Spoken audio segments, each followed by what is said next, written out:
இங்கே ஒரு பணக்கார ஃபேமிலி குழந்தைய தத்தெடுக்கலான்னு வராங்க.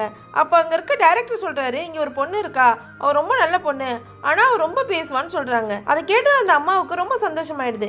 எனக்கு அந்த மாதிரி ஒரு பொண்ணு தான் வேணும்னு சொல்லுவாங்க. இப்போ அதே நேரத்தில் அந்த பொண்ணை காட்டுறாங்க. அந்த பொண்ணு ஒரு பையன்கிட்ட சாப்பாடு ஸ்லோவாக சாப்பிடு, இல்லைனா அவன் வயிறு வலிக்கும்னு சொல்லுவா. ஆனால் அந்த பையன் இன்னும் ஃபாஸ்ட்டாக சாப்பிட ஆரம்பிக்கிறான். கொஞ்ச நேரத்தில் அவனுக்கு வயிறு வலிக்க ஆரம்பிச்சிடுது. இப்போ இது நடந்த எல்லாத்தையுமே அந்த பேரண்ட்ஸ் பார்த்துடுறாங்க. பார்த்துட்டு இந்த பொண்ணு தான் வேணும்னு சொல்லி தத்து எடுத்துட்டு வீட்டுக்கு போகிறாங்க. ஆக்சுவலாக அவங்களுக்கு ஒரு பையன் இருப்பான். அவன் யாரு கூடயுமே பேசாம ரூம்லயே தான் எப்பவுமே இருப்பான். இப்போ இந்த பொண்ணு வந்தது அந்த அம்மா, உன்னோட அண்ணன் அந்த ரூம்ல தான் ரொம்ப வருஷமா இருக்கான், நீ தான் அவனை எப்படியாவது சரி பண்ணணும், அவன் யாருக்கிட்டயுமே பேச மாட்டேங்கிறான், இந்த ரூமை விட்டு கூட வெளியே வர மாட்டான்னு சொல்றாங்க. இப்போ இந்த குட்டி பொண்ணு முதல்ல போய் கதவு தட்டுறா. அந்த பையன் உடனே கதவு சாத்திடுறான். மறுபடியும் நிறைய டைம் ட்ரை பண்ணி கடைசியா ஒரு ட்ரில் வச்சு அந்த கதவையை உடைச்சிட்டு இப்போ உள்ள போய் அந்த பையன் கிட்ட பேச ஆரம்பிக்கிறா. ஃபர்ஸ்ட் அந்த பையனுக்கு இவளை பிடிக்கவே இல்லை, இவ பேசிக்கிட்டே இருக்கா, அதனால அவன் தாங்க முடியாது, அதனால அவன் அந்த ரூமை விட்டு வெளியே ஓடி வந்துடுறான். இதை பார்த்தா அந்த அப்பா அம்மாவுக்கு ரொம்ப சந்தோஷமா இருக்கு. அதனால அந்த சின்ன பொண்ணுக்கு கொஞ்சம் கிஃப்ட்டும் வாங்கி தராங்க. இப்ப அந்த கிஃப்ட் எல்லாத்தையுமே அவளோட அண்ணன் கிட்ட கொண்டு போய் காட்டுறான். ஆனா அவன் எந்த ரியாக்ஷனும் கொடுக்க மாட்டான். அவகிட்ட ஒரு கிளிப் எடுத்து அந்த பையன் தள்ள மாட்டி விட்டு அங்கிருந்து ஓடி வந்துடுறா. இப்ப இந்த அப்பா அம்மா அவங்க பையன் கிட்ட இருக்க சேஞ்சஸ் பார்த்து,